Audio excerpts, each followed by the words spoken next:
Hello, Albsterz, and welcome back to Alb and Mike on the mic. This is episode 2, and we are joined by a very special guest, Charlie, down below, as you can see. Hey. Charlie, if you could tell me a little bit about yourself and also any social media that people can follow you on as well. Okay, so people can follow me on social media on Instagram. There will be a link in the description, I assume, or just my name. That is about the only social media people can catch me on. And a little bit about myself. I work for Rockstar Games.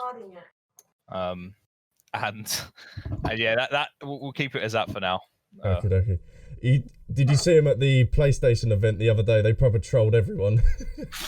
I did. I didn't know anything about this. And it caught me by surprise a little bit. I'm not gonna lie.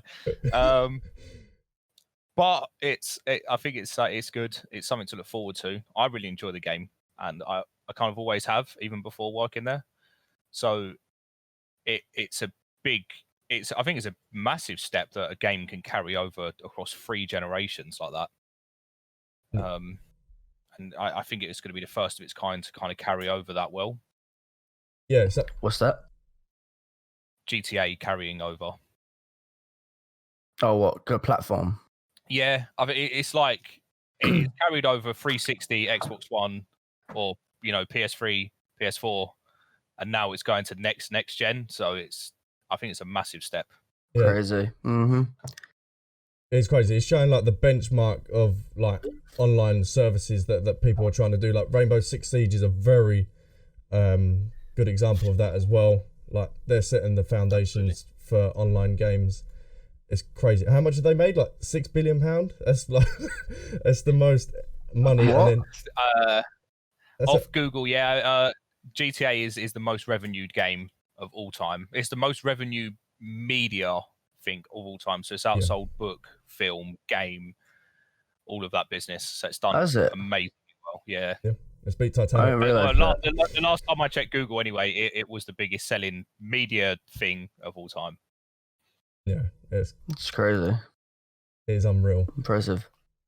Like I feel like more and more games are going to be following that in GTA's footsteps of doing like online and going sort of that way. We get the campaign games here or there, but they will try heavily to try and do the online stuff more because that's where the money is. Yeah, I think Siege, as we mentioned before, had a really good 10-year plan, which it still has a 10-year plan. So I believe they have all the operators and everything set out already for 10 years, and they're just releasing it pack by pack. Oh my God. It's the same as I think Overwatch had a 10-year plan as well. So they intend to carry on Siege for 10 plus years and kind of see how it goes. So all the content's there. It's just they release it like in segments, which I think is a really good business plan. If the game is as good as I really like Siege. I've always liked Siege, and Siege is sick. I think it can carry for 10 years. I really do. I think it's one of them games where, as long as they do it right and they keep adding the right operators, I think it's a great game, and it could hit its 10-year benchmark easy. Oh yeah, because they're halfway through, aren't they? They're like into their 5-year plan already, and the game is still just increasing numbers and everything. Have you played a lot of Siege, Albert? I played a little bit here and there on like the PlayStation 4, but I haven't really played it recently. About a year ago, I played it for 4 months straight, like all day. When I found it, I became obsessed with it. Sick game. It is the best. Online FPS game I've ever played in my life. It completely destroys Call of Duty. What makes it so addictive? Like that you just want to keep going back and playing it more and more and more. Well, it's the fact that it's built around the idea of like knocking down walls and tactically figuring out what you've got to do to take down the other team. It's like very realistic in what they expect you to do, and there's unlimited ways you can go about winning, and that's what makes it interesting because you never go in thinking, oh, it's this map, right? I'll go sit in this corner and just shoot people from it like you do in Call of Duty. It's a lot more complicated than that. You have to stake out with like drones, see what operators they have before the game even starts, and that will change your entire approach. because God. normal, like you might have one situation where you'd normally go in through a certain wall, but then you might see that they've barricaded that wall, so you think, all right, I'll go with an operator that can get through a barricaded wall, but then that might be the wrong decision because there might be like some kind of trap on the other side. There's too much to think about, and that's what makes it like endless in terms of its experience. Oh. Yeah, I played it in beta, and then I played it for the last like 5 years, but I think it's got, within the last year, I think the operators have become slightly unbalanced. I think the attacking team way outweigh as far as abilities go the defensive teams, but maybe that's just the crappy people I've been teamed up with. Because you do have the standard, don't you? And then you have like the rank, and it can get proper toxic sometimes. It's bad. Like ranked is probably one of the most toxic communities I've ever been in. I don't know if you play it on Steam, Michael. Yeah, I do. But game chat is ridiculous. It's Yeah, really, really bad. Like you'll throw one round by accident and you're the worst person on the team. Everyone hates you, and then you'll be an absolute god for the rest of the game, and they'll still hate you. You just can't. Or it could be the other way around. You could literally smash it, get like 10 kills, and everybody else gets like 4, and then you do some stupid thing like miss a shot, and they're watching you on your because they're dead, and they're like, "Oh my god, you're shit," and it's like, well, no, you're shit, you're dead. Shut up. That literally is the Siege community. I think a lot of people. It's almost like, I feel like it's almost kind of like Overwatch, where you'll have your set kind of attackers. So if they're reinforcing, you're going to take, I don't know, certain characters to go in with, like Thermite, Hibana kind of thing. And then if they're defending with, I don't know, Mute, for example, you might want to Twitch or something along them lines. So if you can see who they have when you're scoping the place out with drones, it makes it easier for you to choose your attackers. So that's really cool. So they have like different partnerships and different sets. So you instantly know, okay, yep, you're rocking with her, so I'm rocking with this, and you can work together. That is really, really cool. But it's not just black and white though. There are multiple ways to go about beating one specific character. Sometimes like you want one character, but then sometimes just depending on where they are, can change the entire like way of going about it, because the game's built with the idea of meta strategy like in its bones. Like certain walls can be collapsed, certain walls can't be collapsed. So and then obviously every single round you're in a different room defending a different bomb, and that makes for a completely different gameplay experience, because by the next round you might think, right, I can't play this anymore because they're in a room where I'm not going to be able to get anywhere near them. What did I used to play a lot of? Who did I play? I think what's the guy that can melt walls with a flamethrower, like the metal walls? Oh god, he's a recent character, isn't he? He's new. Yeah, it's fairly recent. I don't know his name. I've never played him, I don't think. Well, that's I can't remember his name, but yeah, that's who I played a lot of. And did you? How much did you play, Albie? You said you played in the beta. I played like tiny amount. I got up to rank, so whatever the entry level is for ranked. Back then it would have been lower than it was when I played it, because it goes up like 10 levels. Yeah, I played a little season. bit of that. Fucked around a little bit, accidentally killed a teammate or two, and then and then that was kind of that. I kind of moved on to something else. You should definitely play it. We can play it at some point when I get the opportunity to, because it's sick. You need to play it. You're missing out. It's a great game. It's come a long way. That I think one of the things I like to throw people off in the most recent season is that they've left the original maps in but reskinned them on the inside. Oh. Okay. So Hereford Base, for example, is completely different on the inside now, but kind of the same on the outside. So one wall that you used to be able to breach for the past like 4 years, they've completely gone, no, you can't now. This is a different wall. And they've reskinned a lot of the original maps to essentially give people, okay, this is the same map and the same principle. You can work from top to bottom, bottom to top, especially on something like Hereford, but they've thrown walls in places you didn't expect, different staircases, different hatches and everything else to keep it fresh. Mm-hmm. Yeah. So I think that's where the longevity of the game comes from. Like if they keep doing stuff like that and keep adding these new operators and new maps based on them operators, you can get a good game out of it. Mm. Well- I also used to play a lot of the sniper as well. But Glaz, not, he's yeah, Glaz. my main. Yeah, I love Yeah, Glaz. Glaz, incredible. The amount of times I've had like my entire team drop aside from me, and then the whole defending team comes running out trying to take the piss out of me, and then I just snipe all of them from behind a car, and I'm like done. I preferred him when they nerfed him recently, and they added thermal, but they decreased his weapon damage massively. I preferred no thermal and just massive weapon damage. I think that it When felt did a lot more. When did they do that? Probably about 2 years ago now, maybe No, 3. They nerfed him quite early on. He used to hit really hard but have no thermal, and then they completely changed it. They scrapped that. The only change they made while I was playing is I think they gave him a frag grenade option. I know he's got smokes. Yeah, but they gave him the option for a frag, which I used because I don't use the smokes because I know that's kind of the point of his character, but I just like running around like sniping people out like it's Call of Duty. That's fair. And also, I use the really powerful pistol he gets to close gaps and get around corners. He's a good character. Yeah, absolutely. Well, as you were saying with the maps changing on the inside, that's quite a game changer. No other game has ever done that before, have they? Correct me if I'm Fortnite. Yeah, Fortnite completely changed their map. Yeah, true. Like that, I guess that was kind of a similar thing. I think Siege kept it original by adding new characters with new maps a lot. Yeah, because you don't see Call of Duty doing that. You don't see them adding Rust, or no, not Rust. That'd be a bad example. But adding like a new like an old map and then changing it up throughout the season. So the competitive scene would kind of be flipped on its head because they'd be like, oh shit, so now we've got to practice for that exact same map. But like you said, a wall being destroyed. Okay, now I can't destroy that. Okay, now we're going to have to change up our game plan.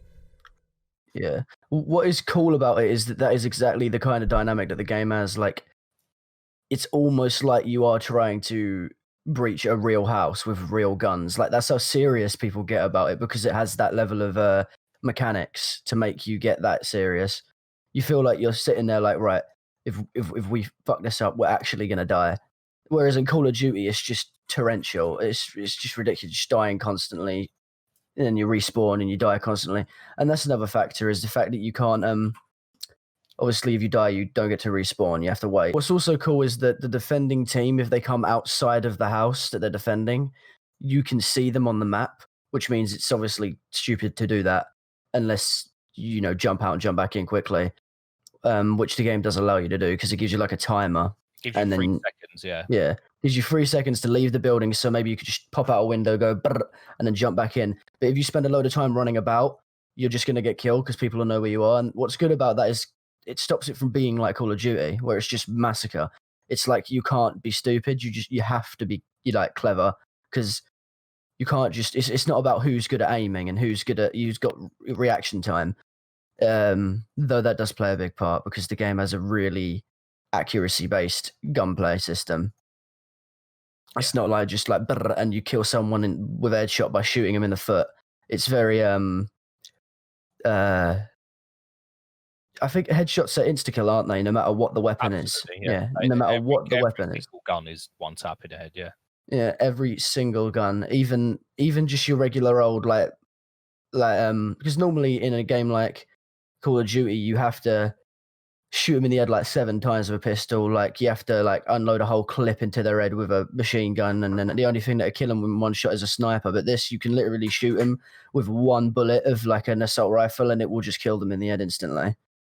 And that's so like when you've got like an ACOG and you're peeking a corner, and it's so cool the way they've set the map up. You have multiple doorways that are that line up with each other, so you can like see someone across the house, like pixel pop them straight in the head and kill them instantly from across the house.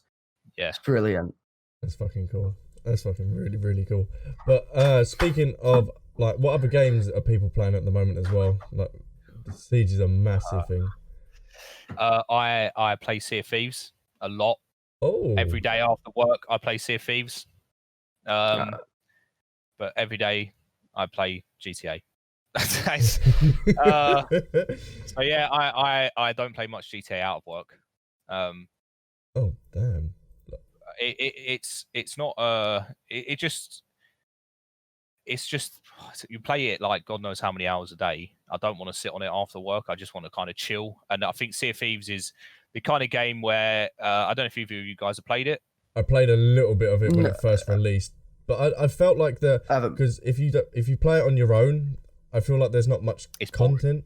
Yeah, it's not much fun. They're absolutely not. No, there wasn't. It is now. When it first came out, it was really grindy, and I kind of powered through it in the hope that it would get better with updates every 2 weeks. They've said so. Rare are updating it every fortnight.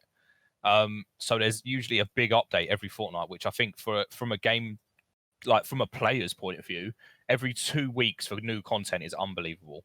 Oh, yeah, what kind of content? How big is the content they add every 2 weeks? Some of it can be huge, but nonetheless, it's going to keep you busy for the next 2 weeks. Like, yeah, definitely enough content to fill your boots. They also, in the last year or so, they've added story modes essentially called Tall Tales, which unearth the game. So these pirates that are on random islands that you have to deliver loot to. All of them have a background, they're not just some random bums that sit there waiting for you to give them loot and rob you. They're they actually they serve a purpose. They used to serve a purpose. You find out that this guy that's a bum sitting down is a pirate lord, and all his treasure got kind of taken off him and stuff like that. There's like 15 different story modes on there now, like 15 different tall tales, and there's always like world events kind of thing that's going on. It's a really chill game. It's just one of them where you can give yourself a heading if you've got to head west, northwest, whatever. You set your sails and you can just kind of go and then either do your own thing at the side or just chill. Because after sitting here looking at a screen all day anyway, I don't really want to put too much effort into a game. So I try that. Well, that's ranked Siege out the window then. Yeah, I mean, I used to a lot before I started working, and then I just can't. I can, but like one game just stresses me out, and then I'm like, no, I'm not. I've been gaming all day technically, and I can't be asked to really try my arse off on another game. It just hurts. Yeah, and Siege for me is super rage inducing. I feel. I don't know if it's just me, but man, it is. Really knows how to push some buttons. It seems like it from what you were saying. Yeah.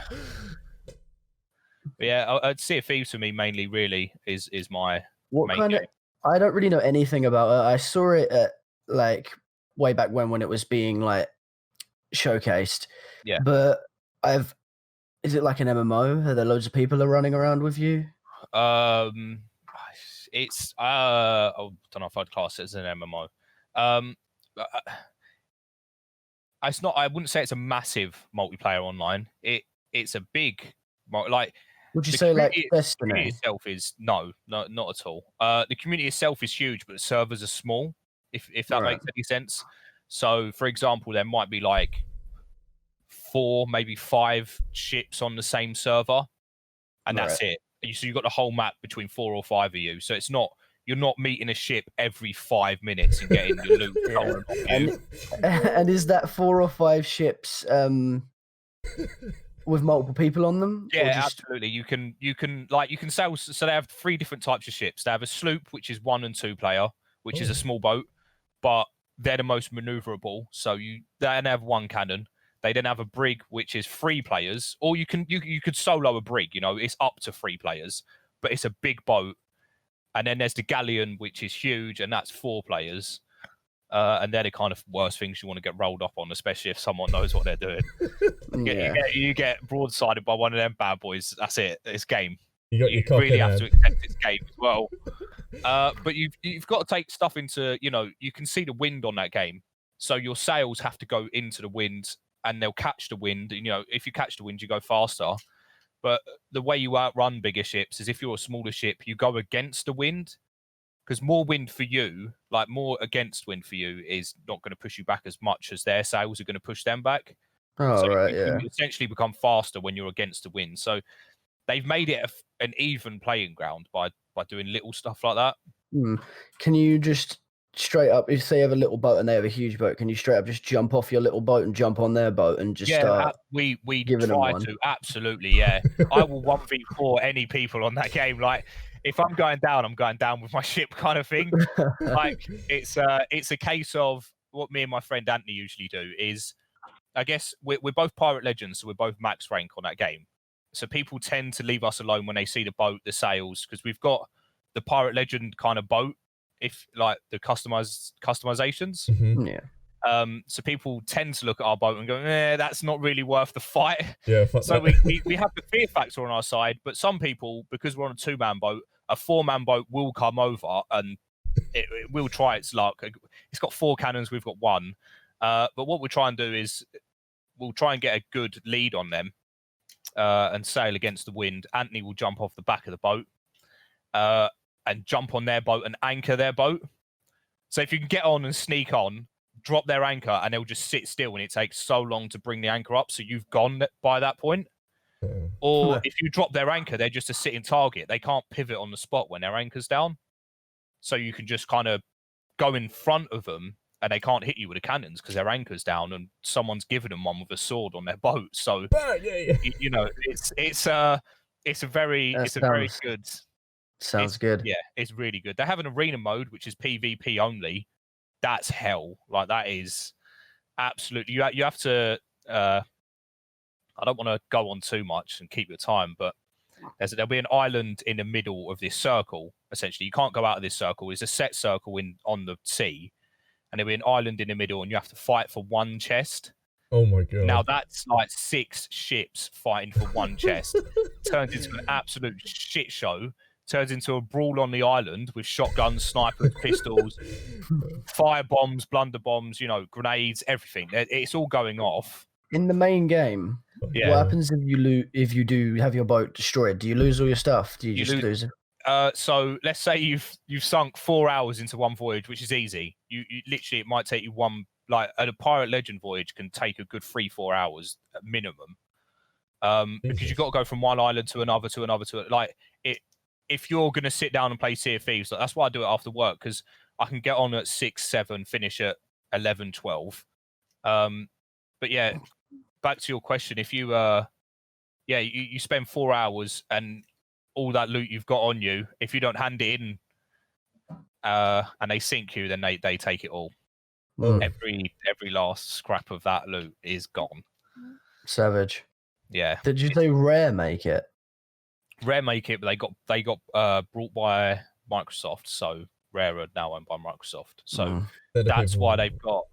They were kind of, as far as I'm aware, this ain't factual speaking, but they were in a kind of bad state, and then Microsoft stepped in, and that's how they've been able to make Sea of Thieves what it is.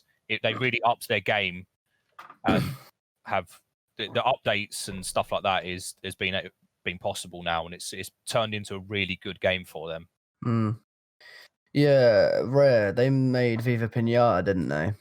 They've made quite a few classic little games like Banjo and Kazooie. I loved Viva Pinata back in the day. It was the good thing about Sea of Thieves, the Sea of Thieves store, they have little plugs to their old games.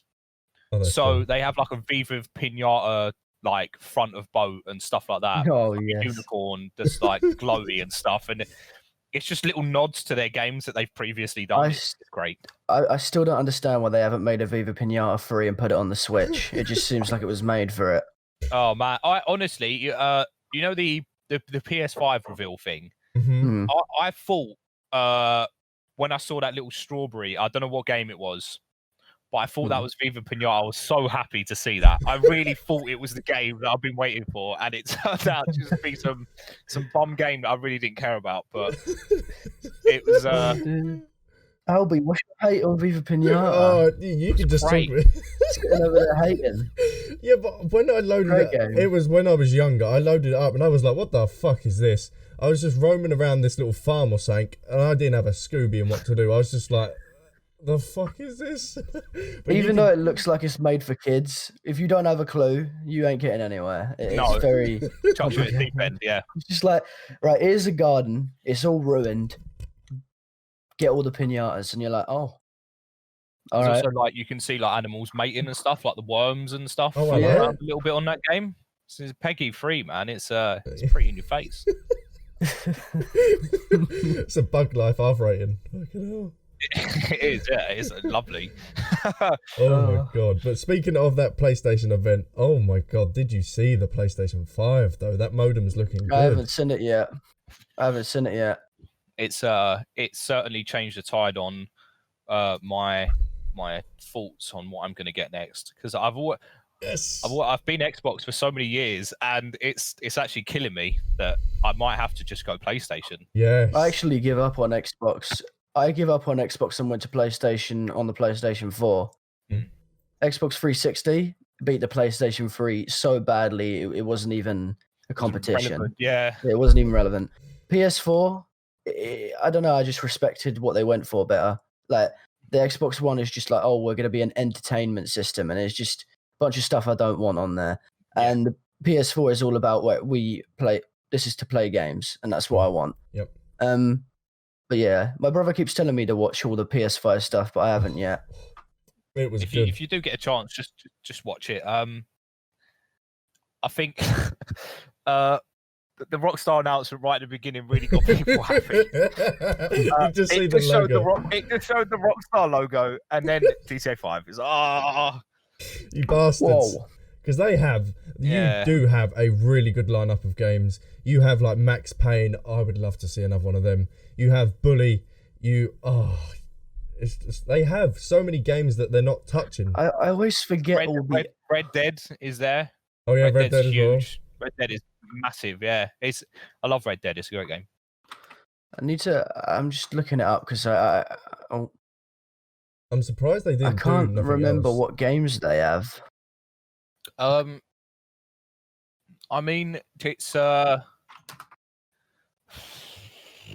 Oh, they got LA Noire. I didn't even know they made that. yeah, LA Noire is one of them. Manhunt was also quite a big hit. That was quite way back controversial when, as well, wasn't it? It was.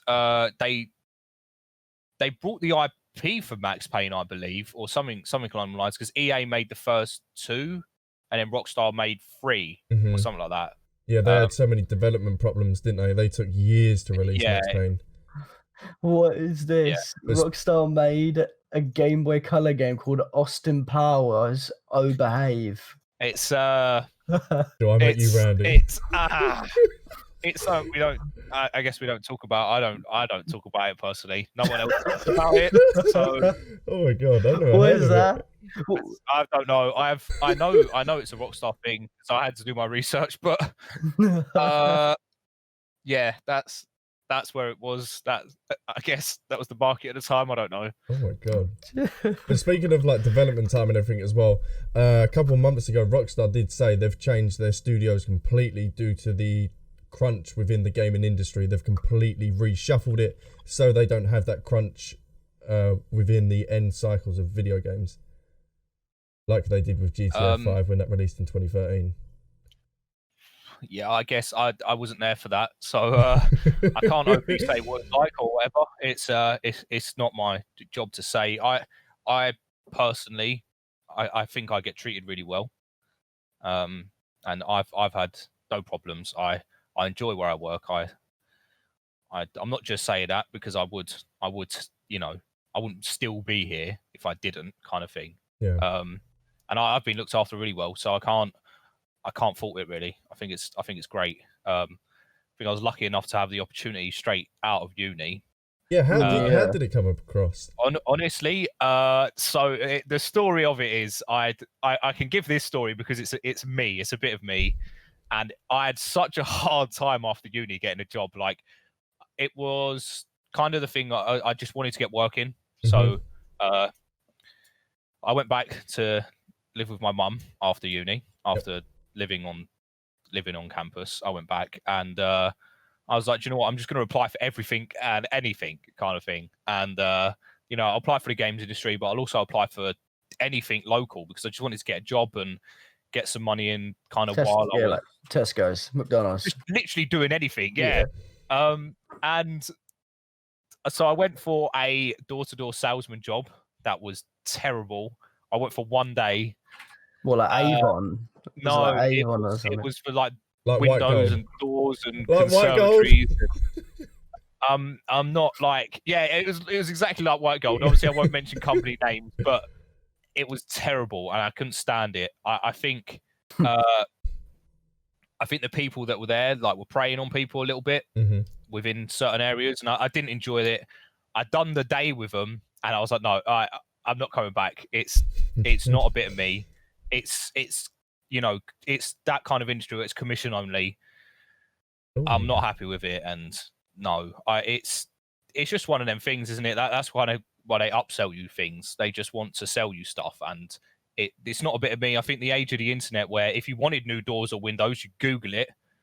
You know, you haven't got to have someone come knock on your door to try and sell you. You just got people with no doors, no windows. Like, whatever will I do? Yeah, just waiting for this guy to not come knock on a door that I haven't got, and luckily he's going to save the day. So yeah, but I was so desperate. After uni, I then went for a course to do a driver's mate job, which was so basic, but I had to do a course for it. Which I was like, okay, I literally have a degree, but now I have to do a course on how to be a driver's mate for a day. I went and done that, which then got my like health and safety and I don't know, team management skills or something, whatever. To be fair, I don't even think I received the certificate, or I did, and it was months later, and it's probably in the bin.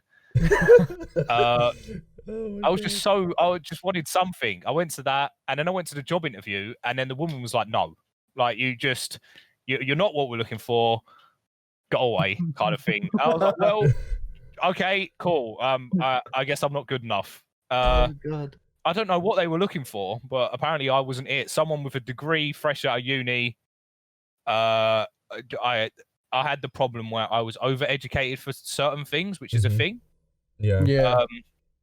It's definitely a thing. I went to join just anything really. I just went to get a job, and the woman was like, "Well, no, we can't take you on what they called agencies." So it's like, I'll just do a bit of agency work. They go out and look for the job for you, kind of thing, with your CV. And they was like, "Nope, too qualified." So I was like, "Well, fuck me then, I guess. I don't know what to do."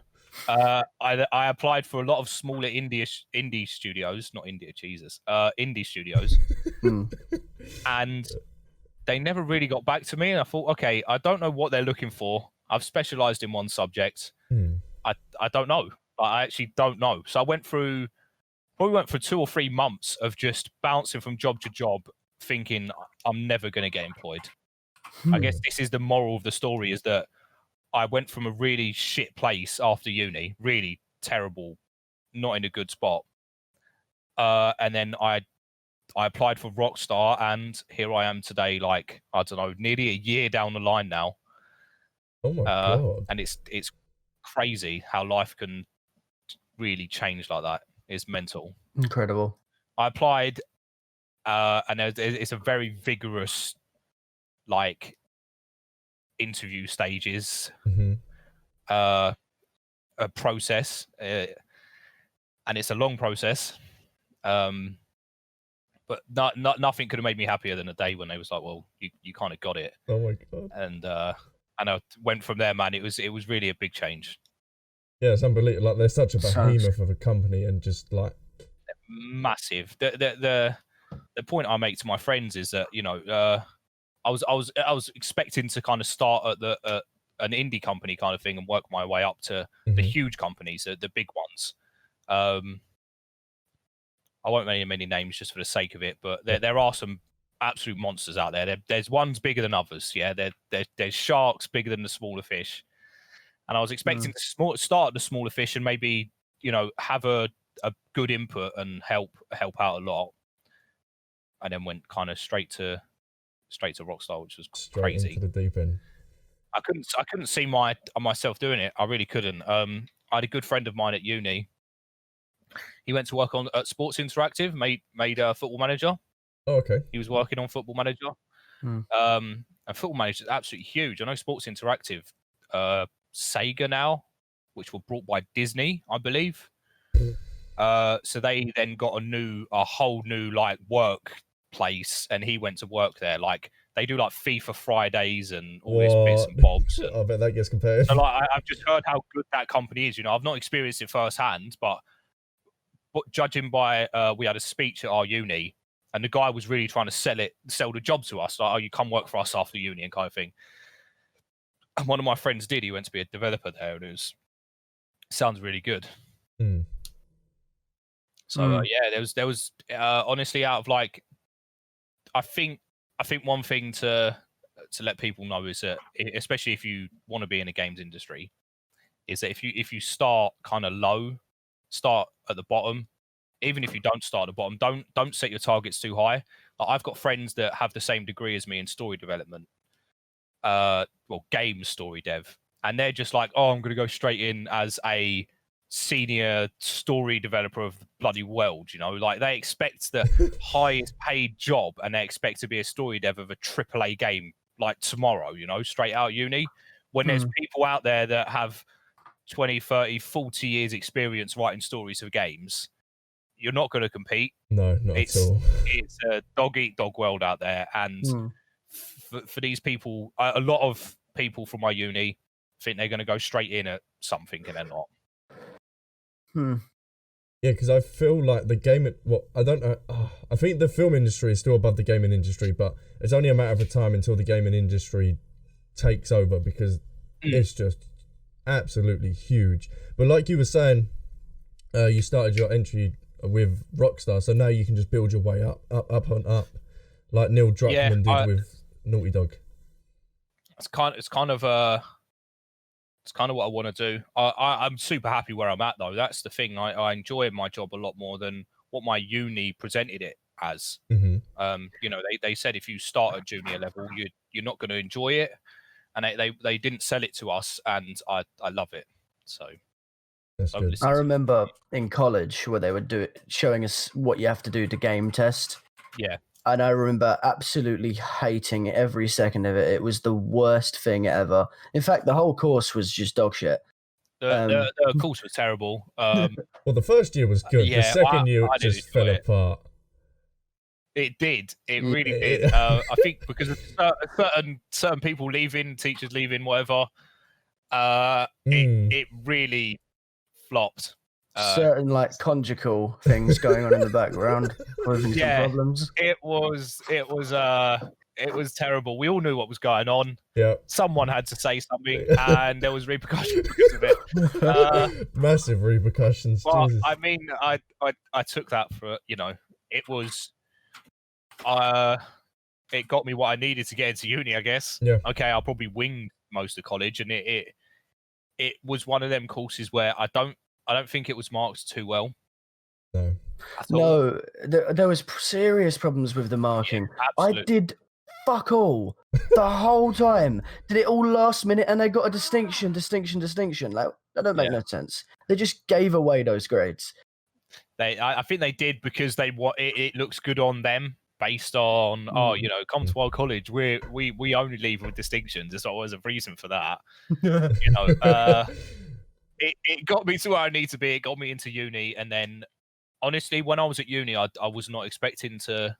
Like, you had these big shots come in that, you know, I've done 10 years at Rockstar, 5 years at EA, or there was a guy that was like, one of my teachers was vice president of EA in Germany, so he was super high up, and he had like 40 plus years experience in the industry, so that, you know, he helped develop almost every EA game there has been for the past 40 years. So we can blame him for microtransactions. And now he owns 2 companies, one that makes drones and one that edits World of Warcraft, like helps dev that. So he's been in it for 40 years. Something stupid like that, yeah. The industry. Didn't they make GTA 1 in 1997? That's Rockstar. Who are we talking about? EA. Yeah. Oh, right. I'm not saying he's been at EA for 40 plus years, but he's got industry experience I see. way back. All right, yeah. But I mean, he must have been at EA God knows how long to be a VP. And then he gave it up and was just a teacher for a day a week that would come in, and he could just do that. I guess he owned his companies on the side. He knew what he was doing. That is crazy. That's really, really crazy. Yeah, I'm going back to uni actually. You really? Yeah. What? Oh, okay. Are you going to study games? No. What are you going to do? I'm gonna do an English degree to become a writer. Oh Like, shit! I've always wanted to tell stories. You know, that's what I wanted to do. That's why I did the games course that we did, and it taught me. If it taught me one thing, it taught me that making games is not something I find fun. Absolutely. I guess that's why I specialised in the story development in third year. So my Yeah. degree is in computer game design, story dev. So Yeah. I could write the games instead of making them because coding wasn't always my strongest point. Yeah, no, terrible. That's See, boring. I didn't even finish uni. I don't know, like you went on to bigger things, obviously, but I completely binned it off before the end of the first year. Because it was reason why just shit. I shouldn't have done it. I shouldn't have even done it. It's a waste of time, a waste of money. Because the thing is, I did the college course. I didn't really like it. I got blagged into doing a HND. that was absolutely Scam. a complete scam. I just wasted like $9,000 on that. Didn't even get a grade. I was like, look, fuck it. One more try. I'll go to uni. That was just as bad. Well, like, in my opinion, I just didn't enjoy it. And then I give up, and I haven't really been doing much for the past couple of years, and now I'm going back to uni, to write, just to become a writer, ideally a novelist. That's fair. I mean, there's so many different walks of life at my work. So there's a guy who has a master's in English, who is just essentially a game tester like I am. So there's so many different. Oh, I have a degree in this and that and this and that. If you've got it, you've got it. If you can do it, you can. You know, it's obviously a gaming background helps, so you know what you're talking about. But I feel like just having the degree behind you will help you a little bit ish. I don't feel like you have to have one to be something, if you get what I mean. It's portrayed a lot as you have to go uni, you have to get a degree. And I felt like college pushed us into it a lot. College pushed us into uni a lot. I'm kind of glad it did, but I felt really pressured where it was almost like it was one of our tasks to apply for uni, wasn't it? It was like you have to write what was it you had to do, like a cover letter kind of thing, you know what I mean? Yeah, that was part of it. Was we had part an of assignment. Yeah. And it was like, okay, well, I guess I'm applying then. Like there was no ifs or buts about it. I guess I do it. You just know they're paid to do that. Yeah, that's still part of the scheme. Yeah, they're paid to, I assume, apply for certain unis as well. Yeah, and I was just straight up like, bye. I don't blame you, man. Like, it's, I'm glad I went now, but after uni, when I had that short spell of I'm just fucked, like there's nothing I can do about this. I really hated the fact that college pushed me into it.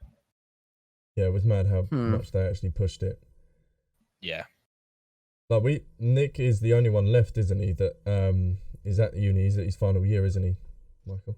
Nick was a year behind me, so he would have just finished his final year, right? Or did he? No, Nick is currently working on his year 3 dissertation. Okay, so he's still there. Yeah, I know a lot of people, a lot of teachers left from the uni because Nick went to my uni, did he not? Yeah, Nick was there. Yeah. There's like so many, like as far as I'm aware, all the ones that I worked with have gone. So I don't know what's going on anymore. I don't know how he's doing or whatever. But if he wants a job, let me know and I'll sort him out. I can refer people. Nice. It's very nice. But like, it's crazy with the game industry. It's more like the people you know nowadays to get jobs. Like you said, the degree helps, but if you knew someone in the industry, they could be like, yeah, okay. Like Nick with you could refer him and get him straight in. I can refer people. Yeah, I can refer people, and if they get in, they get in. They still have to go through a similar process, but they have more chance of being looked at potentially because with a company like with any company, in fact, you're going to have potentially thousands of people apply for the same job. Just like every week. Yeah, there is literally going to be thousands of people. It doesn't matter whether it's a job at Asda or a job at Rockstar. there's going to be so many people applying for that one job. Mm-hmm. Why are you different to anyone else? Yeah. So that's one thing that I come to realize, as you just said. It was just all who you know, and after uni, I knew no one. I didn't know anyone that works in the industry. Hmm. You know, and I'm grateful now that I do. For future as well, and you know, now you guys do, I guess. So for future future plans, it can be a thing. You know, it's good. It's crazy. I did think that at college. I was like, when we were doing all the stuff and everything, I got so bored. You can probably tell in class, I got so bored. Like, I did the stuff, but I just. I remember a list you made of one day of well, you could probably edit this bit out, but of all the adult film stars that you knew. And I remember the teacher not being too happy about it. Oh my god! It was like going around the class and asking who they knew, and it was like, is this really what we've stooped to now? Like, I remember Dean putting inappropriate things on a certain teacher's laptop while they were out of class, and it was was that? It was up on the projector, and it was a really funny story. It was the certain teacher that was really quiet and wouldn't do anything about it. Yeah. But he then went and got the head, and they pulled me and Dean out thinking it was like a duo project. You know, it was like a master plan to do it. Sherlock Holmes and Watson. To be fair to Dean, yeah, I really respect him for this, because they were like, okay, which one of you done it? But we were too late into the course for them to like kind of kick us off anyway. Mm-hmm. It was, okay, this is your first incident and we're almost finished. Like, it was probably about a week or two before we finished anyway. So essentially the work was all been done. We had to go in. And so they were like, okay, so they got me and Dean outside the class. It was like, okay, which one have you done it? And all three teachers are there. So there's the head of the department and then two others. And then Dean was like, I did. It's nothing to do with Charlie. And then it was like, okay, why did you do it? And he was like, because it was funny. And then they were like, okay, right, Dean, you come with us, and Charlie, you can go back in class. His excuse was because it was funny. Fucking legend. At least he told them the truth. That's the most important thing. Yeah, I mean, he went to the same uni as well. You saw him at our uni, didn't you? Yeah, Mm-hmm. yeah. He got his degree in computer science, Oh so that's something to take away. Yeah, computer science is needed as well. Loads of people need computer science. Coding is needed. Yeah, it sounds like from an outside perspective that we were a bunch of like fools at college, but trust me, it was the worst college experience of all time. It was like going into a circus for 2 years. Yeah. Their management was a joke. Their teachers were just not up to par, and even the curriculum was wrong. It was just like no one cared, and everybody knew they were going to get a grade, even if they stood on tables with their ass out. Like, it didn't matter. Where was you? I don't think you was in college. Yeah, well, I think what people from the outside have to understand is that we were a very small, close-knit class that, you know, there wasn't a lot of us, so no one was getting easily distracted. Yeah, we weren't bothering anyone else. Yeah. There's quite a few stories. Do you remember Jake from the other class? Yeah. He had glasses, that dude. Yeah, a little bit. But he walked in on the head of department, the bald dude was teaching, and he walked in about an hour and a half late to a lesson with his gym bag, and he had no watch on, but the teacher was like, do you know what time it is? And he looked at his watch. He was like, it's probably about, I don't know, 9:30. And then the teacher would get out. He looked at his fake watch that he didn't have on just to take the piss. Oh, how can you do that? So the head of the department is standing there looking at your wrist. I don't know. It's probably about 9:30. I don't know. It's Apple's new watch. Oh, it's God. invisible. Fucking hell. Yeah, it's I enjoyed going for football on, like, we didn't start playing football until that second year. Yeah, it was on the field, wasn't it? We used to go to. And it was like right at the end of the second year as well. I was like, why didn't we do this before? Yeah, it was awesome. It was just, I felt like the first year was just, okay, go to and from, get some work done. And then second year just spiraled out of control. We got a YouTuber as a teacher who's a bum. and he would always make like sexual references, and it was horrible. We And must have went through like 9 lecturers. we went through a lot, and it was horrible. I It was didn't harsh. like. Yeah, it was different. It was certainly different. I think uni wasn't, except the pissing about. Really, uni wasn't too dissimilar from like college. If you know what you're doing, if you enjoy games, and I enjoyed the course, so it went really quick. The 3 years went super quick. But there was so much dicking around from people. Oh my god, it was great. Yeah, I didn't really see you all too much when I was there, and obviously you were a year ahead of me. Yeah. Did you get up to much like uni life, or did you just stay away from all that? I stayed away from going out just because of the area it was in. Yeah. So going clubbing, going to a pub wasn't really an option because Well, there you know, was I like my shoes and I like my life, so I want to come You back go with it. skanking if you want. yeah. Yeah, I didn't overly want to do that. Did you not go on the? You know when they hired that bus and took everybody out to that club? Did you not do that? Because I No. did that. I didn't. I avoided going to like clubs and stuff. I wouldn't mind going down to the bar for like a social and potentially a piss up, but we would get free drinks because it was a guy in second year, so it would have been a guy in your year. When we were in third year, there was just a dude in second year who would like kind of not look up to us, but you know, we just bribed him for drinks, really. Yeah, I guess so. Like, oh, you know, you're in third year, you're higher than me. Here's loads of free drinks, because we never paid for anything after like 9 o'clock. Fucking hell.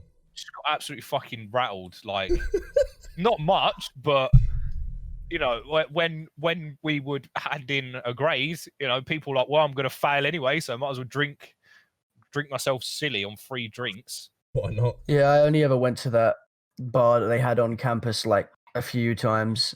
I never went there when there was events going on because it was way too busy. Oh no, But, like absolutely a not. social one after class, like not midday drinking. Like, you know, 3 o'clock, 4 o'clock.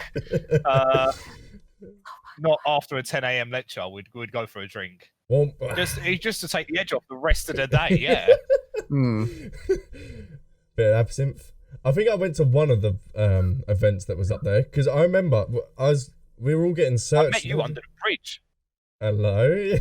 I saw you under the bridge. I was in second year, and then you were with these guys. I was like, oh shit, what was this guy doing? I used to come up and visit, didn't I? And just come see you guys and just party a little bit. But I remember going through the security and stuff, and he checked my wallet and everything because you can get like credit cards that have like knives in and everything.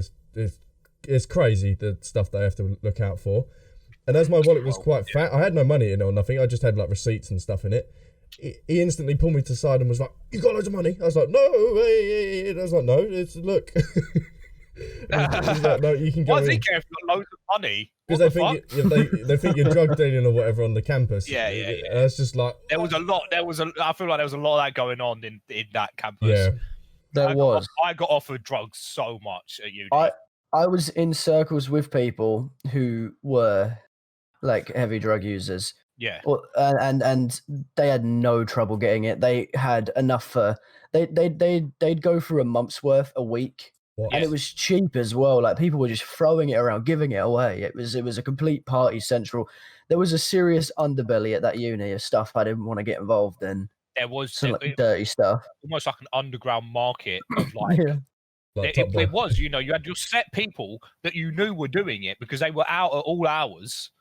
And you know, it was like security were getting paid off or something. It just everyone just turned a blind eye. I don't know what was going on.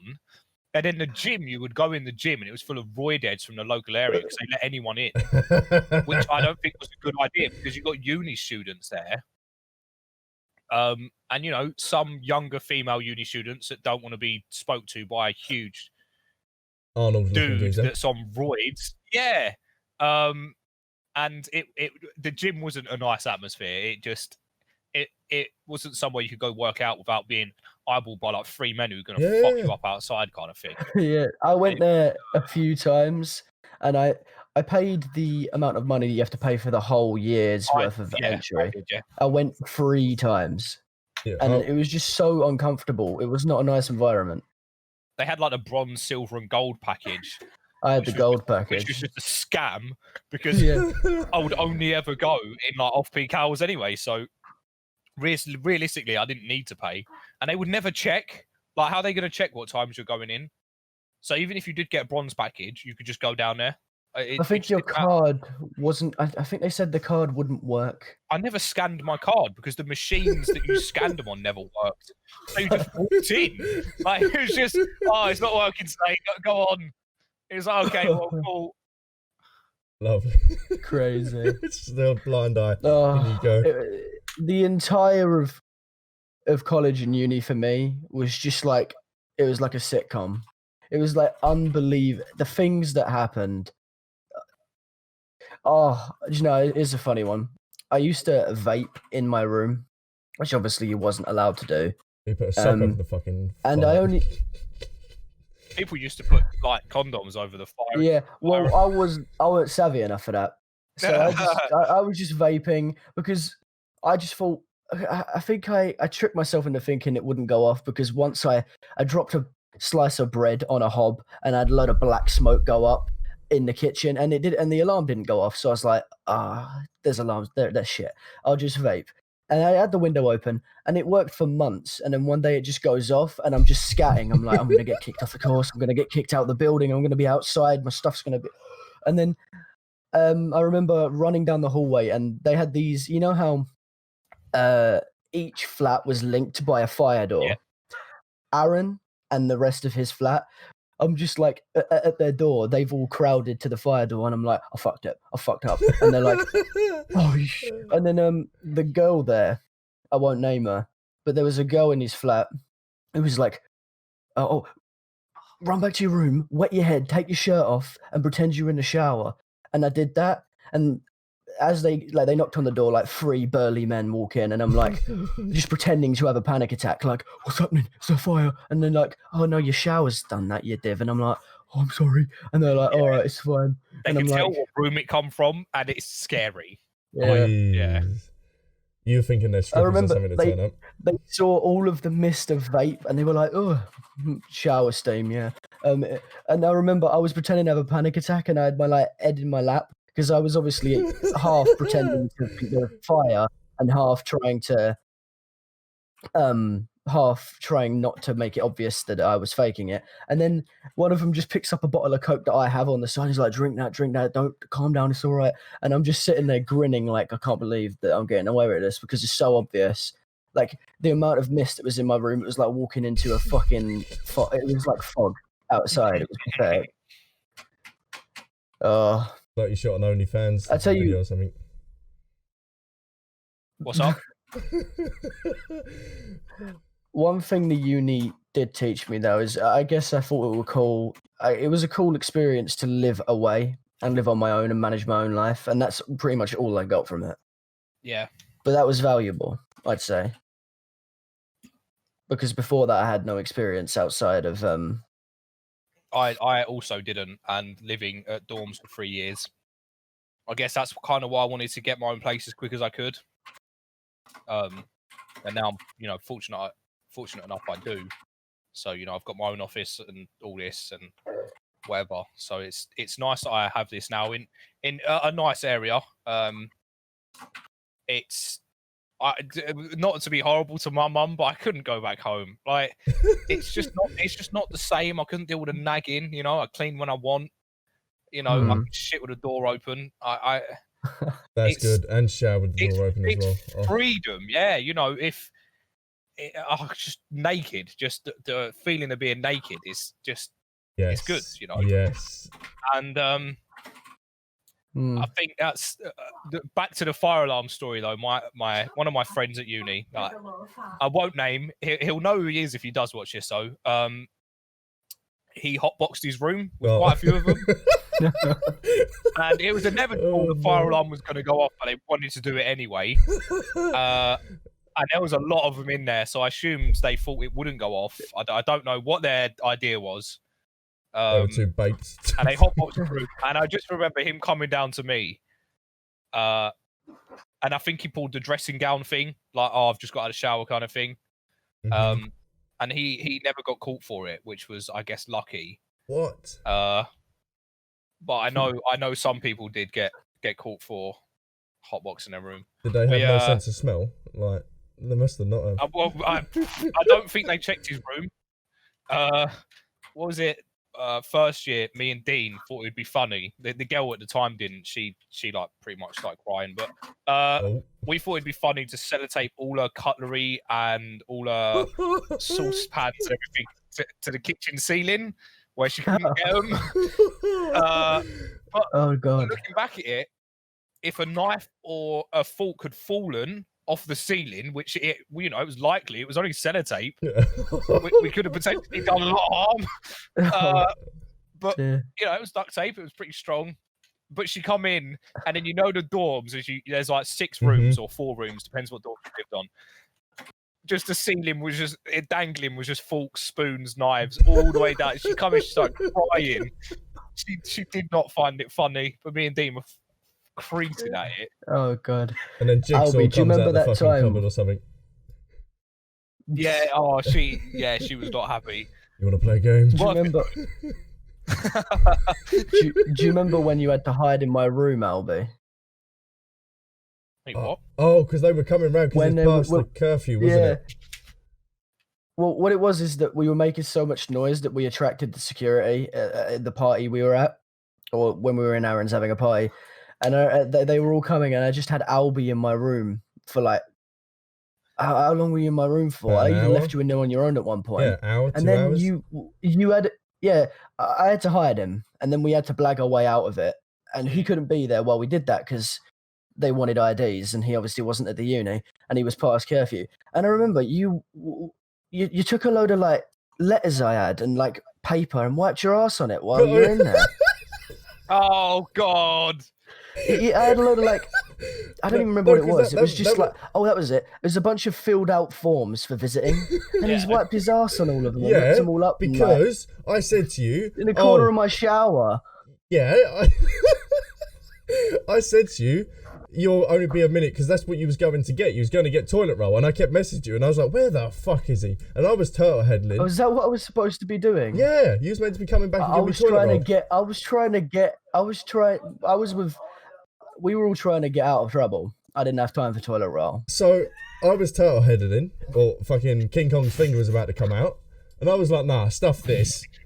I sat down, had a shit, and then I was like, "Oh no, I haven't got no toilet roll." Obviously, that's what he was going to go get. So I just see your paper and was like, Get the socks off, man. Jesus. "The socks! Oh, that's great." At least you Literally, I can... remember in the morning, I step into the shower, I turn it on, and there's just like wet. There's just like I turn around, there's just like wet brown paper on the floor, Oh, and then I'm like, "What is this?" So disgusting. And Did that I'm not like- hurt your ass? No, because Oh. I wetted the paper before I wiped my ass. Oh. It was, I picked it up a little bit. I was like grabbing it by the bit where there weren't anything. I was like, "What is this?" Like, because I was so confused as to what it could be. And it's just like filled out forms for visiting. And I'm like, he's just walked into my room out of my toilet, picked up the first thing he saw off my desk, and wiped his ass on it. I would wash off in the shower or something. Like if he had a sponge or something, just Yeah, but he had no towels up either. So, I didn't.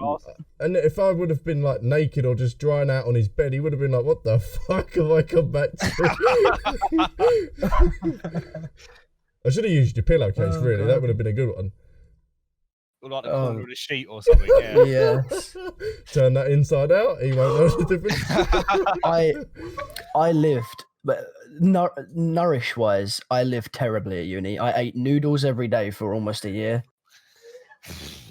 What did you do, like with your student money, man? The thing is, I wasn't one of the people that were doing the stuff. So to be honest, I just saved it all up. And when I left the course, and this accidentally was smart on me in the end, but I saved it all up because I just didn't know what to do with any of it. And sometimes I lent it to people. I hardly ever saw it back, but that's not the point. And I saved it all up, and then when I left the course, they were like, "Well, we want all the money back." And I was like, "Well, luckily for you, I didn't spend it, so I just gave them the money back because they were going to sue me for leaving the course." Yeah, I remember that. You had loads of stuff. Yeah, uni were going to sue me for leaving the course. What the fuck? They were going to sue me because I was leaving. I don't remember. It was ages ago, so I don't remember the situation. It made sense at the time. They just wanted some. I think they wanted me to pay the rest of the. There was something in the agreement that I had to pay all of the. You have to pay the whole year, right? The whole year of rent if I stayed there past a certain point. And I was like, well, luckily for you, I have like $4,000 that I didn't spend, so you can take that. And they were just, oh, all right. And then Aaron got the same problem, but he didn't save his money because he's an idiot.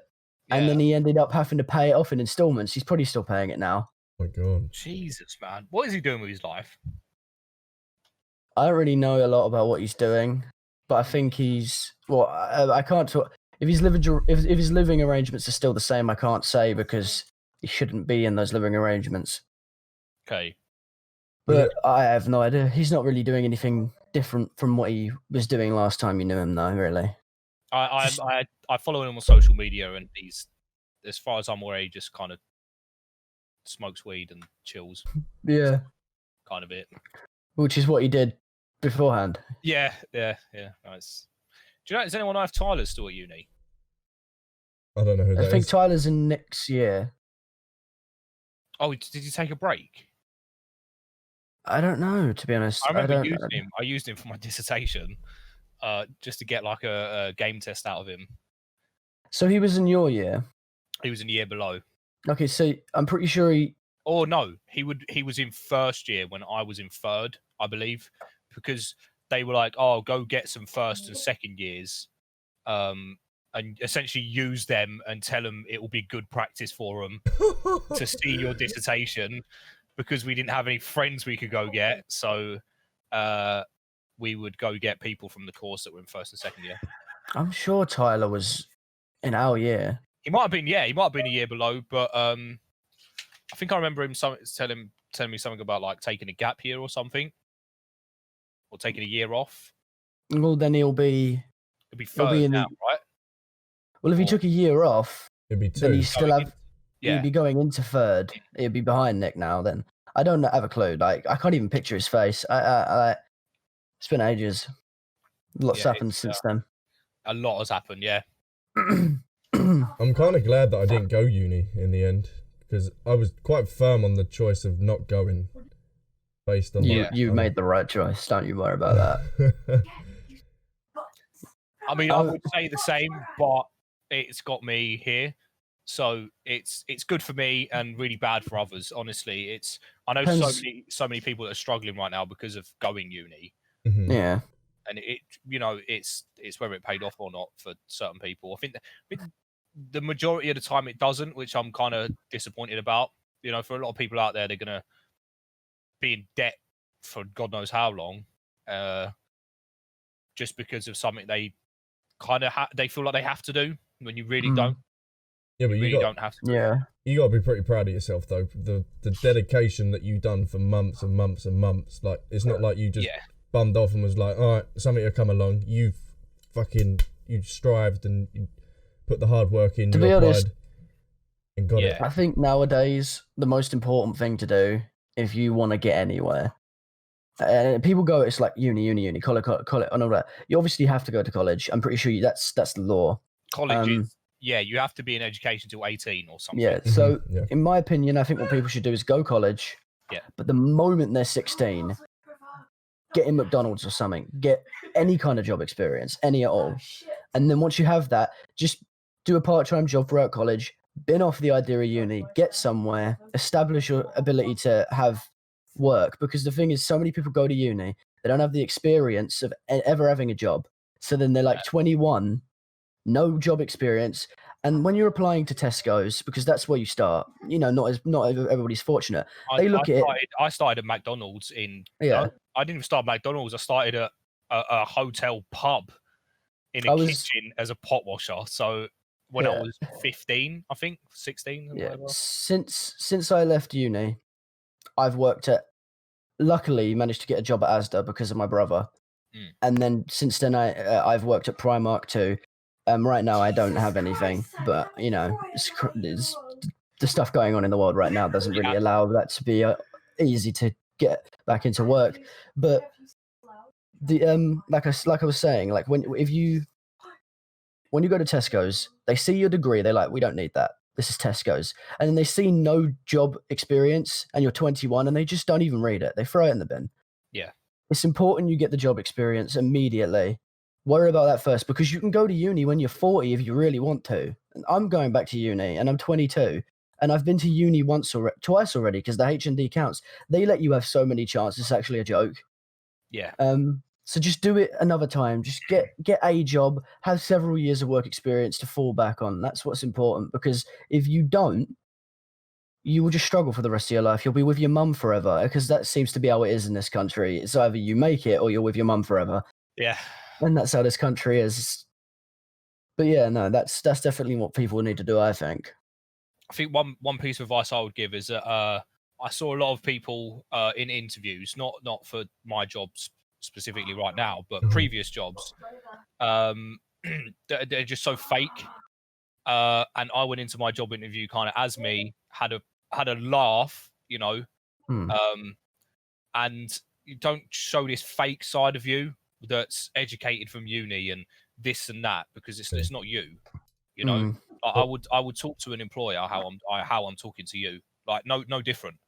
Why should you talk to them any differently? You know, like obviously there's levels of respect, but at the same time, it's I find that just being genuine and nice that will get you really far. Yeah, always be yourself. Obviously, this is important. Yeah, but I think it depends though because in like creative fields, like applying to games, they want to see a little bit of personality. But like I went to a Tesco's Express job interview just before all this epidemic stuff or pandemic or whatever the word is, and sometimes you literally can't be yourself because they play so heavily by the books that you walk in, they're like, right, so when did you last overcome a challenge? And I'm like, okay, and then I answer that question the best I can. Like I try to give them some random thing, and they're like, okay, when was the last time you educated someone below you? And I'm like, oh, once there was this old man who didn't know how to use the machines at Asda, so I showed him how to do it. What do you want from me? And sometimes I feel like they grill you with questions that no one knows how to answer, just for the sake of weaning out people that are a bit nervous. And it's not fair, I don't think, the way they do that. I don't like that. That's you know, I said I was going for that driver's mate job. Yeah, literally just a case of sitting next to someone and delivering parcels while they were driving. What? They would, you know, literally drop me at a house. I would pick up a parcel, and that's what I didn't get the job for it because the woman said I just didn't have the characteristics, you know, the mannerisms and everything needed for that kind of job. I don't know what you want from someone, and I didn't answer the questions essentially correctly enough for her. So when I got feedback from the interview, because I asked for feedback because I wanted to take something away from it. You know, what have I done so badly wrong that can't even get me that job? That's understandable. And I just think it's a joke. But since, you know, starting at my new job, I've had companies approach me on LinkedIn. You know, I've had it's opened so many more doors, and I've had people message me instead of me having to chase up for stuff. You know, awesome. And I've made some great contacts through that. I feel like that's a good thing for people to try and do as well, is to I obviously this isn't LinkedIn, but because that's really only for like professionals. I don't know. There's no point being on that if you're working at Tesco's. That's not going to get you anywhere. But you know those things where you just put your name into like a system and then they ring you at some point. Yeah, I feel like that's good if it's not going any, because I've actually had a couple calls from those kinds of things, and I thought that was pretty cool. Like when someone rings you and they're like, all right, do you want to do this? And then you're like, and it's like it's the other way around for once. It's like you get to go, well, yeah or no, rather than like sitting there basically begging for money off of a company. Yeah, they're like actually going. Yeah, they're like, do you want to work here? And the last time I got asked for one of them, it was a really good feeling to be able to go, you know what, those hours and that money's not good for me, so no, sorry. And they were like, okay. And I'm just like, oh, I get to be in charge for once. And obviously that depends if you have a good CV. You need a really good CV to even get those kinds of things to even work. And my CV is pretty cool because I had it sorted out for me by someone a lot smarter than me. But yeah. I'd help with mine from someone who filters through CVs. So I think that helps a lot. But with games industry, I would also, got an online portfolio from stuff I'd done at uni as well. So I think that helped a little bit. I don't know if they looked at it or not, but they certainly looked at my LinkedIn, looked at my previous jobs and, my social media kind of thing. As far as I'm aware, they looked at my LinkedIn and stuff. So LinkedIn is a great thing. It's a great resource. What else was I going to say? I was going to say something, but I can't remember. Because companies take that into consideration as well. They look at your social media following and that before hiring now as well, because they can, like, if you need to promote, say for the gaming industry, if you need to promote their new game or something, and you've got quite a big following even before like you've been hired, they can be like, okay, we can use him, we can use his following and everything, and promote our game that way. So they take that into consideration as well. Yeah, you got to be careful with what you do with your social medias nowadays, because even places like Asda will look at your face. They will absolutely, if they have your name, they'll try to find you on Facebook, and if you said something stupid, they will not hire you. Yeah, you've got like code in your head in your profile picture. You're not getting employed. It's as simple as that. And I saw that my employers, I'm going to say, they did look at my LinkedIn and my posts and whatever that I've shared or who I'm following, maybe. They look at that kind of thing, and I'm almost definitely sure they looked at my Facebook. So yeah, it's I would say on social media side of things, keep it relative, I'd say. Yeah. Well, would you not? Do you have any advice, Albie? Because like you've always managed to be in work and all, and you lived alone fairly young. Like you've always managed to be grafting. Would you have any? Oh yeah, it's just that mindset. Just do stuff and strive for the goals that you want to do. Like my dream is to do this YouTube full time. I'd love to fucking do it. Like you can be so creative and do what you want. Essentially, you're your own boss. But yeah, just time management. That's literally all I do. I know I've got like set things. I know once I come home from work, I can do this, and this. If I like time it correctly, and just strive for the goals that you want to achieve, and just never give up, because it will happen one day. The one thing I was going to say, absolutely, if a job seems out of your grasp, like Rockstar did for me, like it seemed so. It after that, it was essentially the dream to go work for a company like that. And it was, I'd say, just apply for stuff.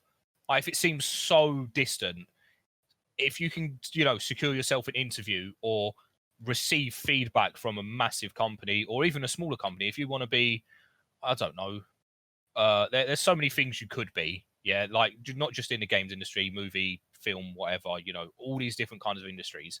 Apply for the job that you want most, potentially.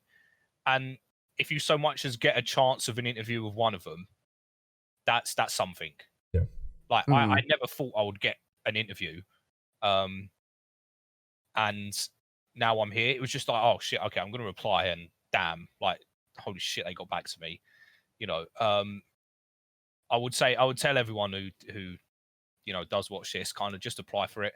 So long as you're relatively suited to that job, don't go be an astronaut or something. Like, well, you could be, if you studied that field or whatever. But if you feel like you're good enough for that job, maybe not educated enough for that job, but if you feel like you could do it, then just go apply for it. Yeah. There's no reason they shouldn't choose you over someone else. Yeah, especially if you like have any kind of anything to even speak about. If you've got, if you can go, I've written loads of stories in my past, like just outside of education, and you can show them stuff like that. That's more valuable most of the time, because they can see that you care, rather than getting a piece of paper that says you got a DDD, and it's like, yeah, okay, so you know how to work, you have a work ethic, but are you good at the work? That's literally it. Can you do the job in question? Is the question they're going to ask. They'll care about your grades, but can you sit down and do this job? Or stand up and do this job? Excuse me, whatever. So I would say just Just go for it if you think you've got that. If you think you've got that skill set, why not? Yeah, because speaking of opportunities and stuff like that, I think it is, correct me if I'm wrong, but Terry Crews went as an extra for a film because his mate was playing, I think it was Denzel Washington, or it was something like that, and he went as an extra, and he was just doing something and acting as an extra, and the director come up to him and went, do you want to actually be in the film? We can get you in as a character, we can write you a character, and he was like, yeah. So it's just take every opportunity. Yeah, there's a lot of stuff like that. I don't quote me on this because I don't know if the story is a lie. It's something I heard a while back, but you know Zach Braff, the guy who plays the main character of Scrubs. Apparently, and this might just be a media lie, but I heard that he went into the audition drunk as a joke, and then he got it, and now he's that guy from Scrubs that everybody knows. Jeez, so like take what you want away from that. Like sometimes you just have to do it, and sometimes it will just happen. You just don't go, oh, I can't do that, and then not, because only you're standing in your way at that point. That's exactly my point as well. Yeah. Crazy. Like, what would have happened if you just went, I don't think I could do this. Like, this is way out of my league. I don't even have experience, but you did it anyway, and now you're there, and that's incredible. Yeah, that was literally what I'd done. I was not expecting to hear back at all. I shit myself when they did. I was so scared of like, oh, holy shit, I don't know what to do now. And it was a massive jump, like going from doing nothing to this. That's one piece of advice to take away from it. Is just apply. There's no reason not to. Yeah. Proud of you, boy. Appreciate that, man. Thanks for watching. Like, comment, and subscribe, and all that stuff. There'll be links in the description with Charlie's Instagram and that. Does anything you two want to sign off with? No. Thank you, Charlie, for being on. I really appreciate it. I think Michael does really appreciate it as well. Yeah. It's so cool. Like, I appreciate being here. And, sharing some knowledge if I've shared any. You have. Thank you. But yeah. All right. See you guys in the next one. Thank you for watching. Bye-bye. Bye-bye.